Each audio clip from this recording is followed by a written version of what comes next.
A significant change to fire safety legislation has recently occurred in New South Wales.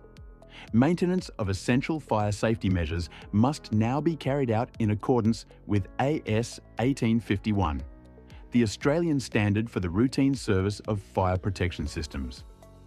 Across much of Australia, AS1851 has already been widely used as the benchmark for maintaining fire protection systems. However, historically in New South Wales, the legislation did not explicitly mandate a single maintenance standard in the same way some other jurisdictions reference it.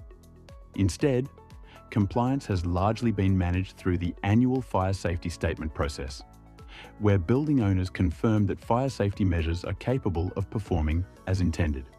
The recent regulatory changes now clarify that essential fire safety measures in New South Wales must be maintained in accordance with AS 1851. This applies to a range of critical fire protection systems, including sprinkler systems, hydrant systems, hose reel systems, fire detection and alarm systems, fire pump systems, and portable fire extinguishers. These systems must now be inspected, tested, and maintained at the frequencies defined within the Australian standard. All inspection and testing activities must also be properly documented.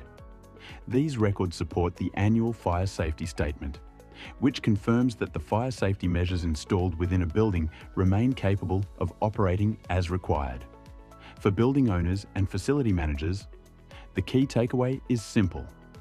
Fire protection systems must now be maintained in accordance with AS 1851, with clear inspection frequencies and documented testing. If you found this explanation useful, consider subscribing to the channel. I regularly break down fire protection engineering topics, standards, and real incidents. Thanks for watching.